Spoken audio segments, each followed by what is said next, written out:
Welcome to Warhammer Warscroll Review. In this episode, we will go over a Death Warscroll from Age of Sigmar, the Mortis Engine. Warscroll Review. The Mortis Engine. It's fast, flying with 14 inches, and it's fairly tough, with 12 wounds, 4 up save, and deathless minions. The Mortis Engine does have 2 melee weapons. One is a pretty common single wizard staff attack. The other is a dozen ethereal weapon attacks. This means they cause a mortal wound on a 6 to hit. Statistically, the engine is going to get 1 or 2 mortals even towards the end of its life. It is a missile weapon called Wail of the Damned that has a range that varies with the model's damage table, but it starts at 9 inches. In the hero phase, roll 2d6 for each unit within range. If the roll exceeds the target's bravery, it suffers d3 mortal wounds. This is like a Banshee Scream on steroids and could potentially be fairly useful. Statistically, it will likely get around a 7, which also seems to be about the average bravery of Age of Sigmar units, so it's best used on the less elite units. Unfortunately, against some armies, it will be hard to do much damage at all, as 10 is a fairly common army-wide bravery value.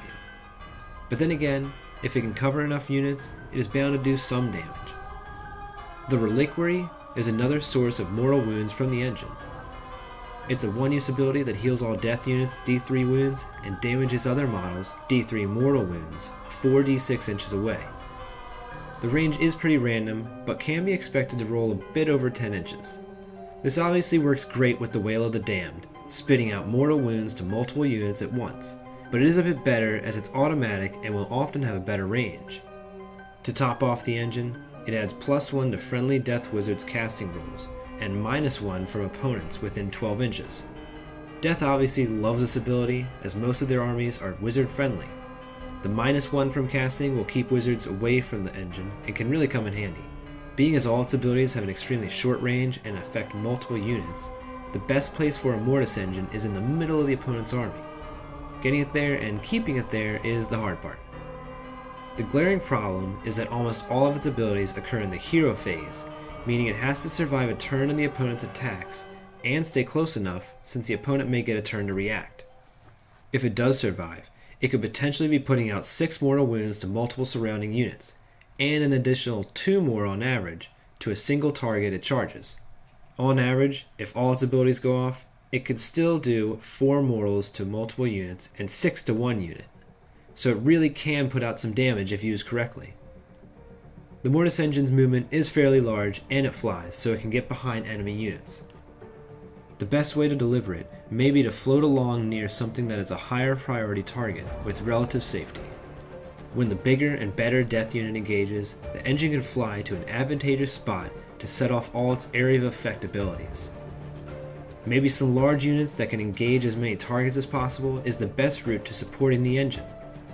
If the opponent can't move because it's locked in combat, the engine will have no trouble getting somewhere good to send out its waves of necromantic goodness.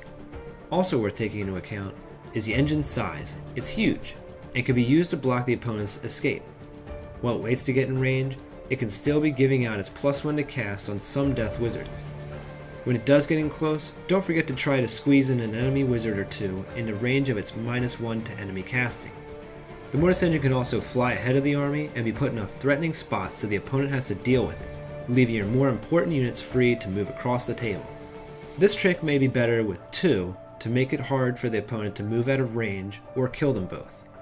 This tactic may also be better against shooting armies to divert range weapons otherwise spent on advancing death models.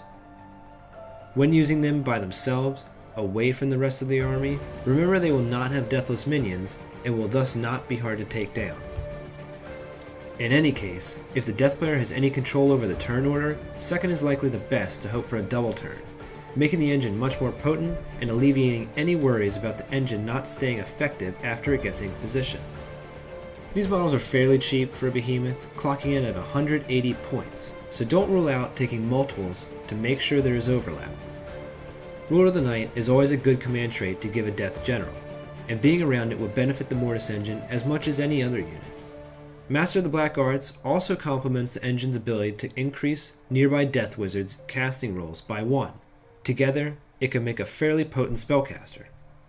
Morghast and Corpse Carts would add even more to nearby Death Wizard casting rolls.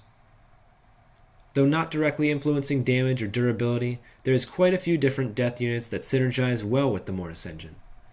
The Vampire Lord and Abyssal Terror's Hellish Vigor is a common spell on the tabletop and has its uses in getting an engine as far forward as possible. The Coven Throne actually works fairly well with the Mortis Engine. As mentioned in another Warscroll review, it has a bit of control over the initiative phase, so it could help in getting the double turn. The Coven Throne also complements the engine in its role as well, since it can move ahead and engage a unit so the engine can spit out mortals. Plus, it would give off deathless minions.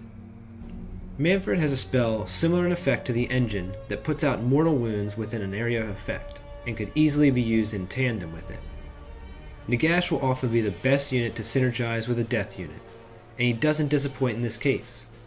The engine's +1 to cast complements Nagash beautifully, and so does its abilities to heal models. Giving Nagash more ways to heal is extremely frustrating. Nagash is also fast and obviously a bigger threat than the engine, so he could be the model they float along with in support. The Mortis Engine really works with most death armies and can fill multiple roles depending on the situation. Beating the Mortis Engine, or at least rendering it ineffective, is not extremely difficult. Its short-range abilities and having to wait a turn to use them means you can often move far enough away to dodge the damage.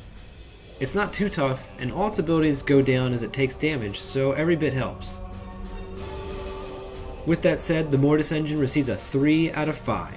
It can put out a good amount of mortal wounds to multiple targets and is fairly cheap, but isn't consistent enough and relies on getting too close to be effective.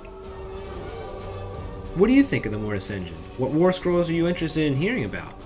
Let me know in the comments section, and thanks for watching.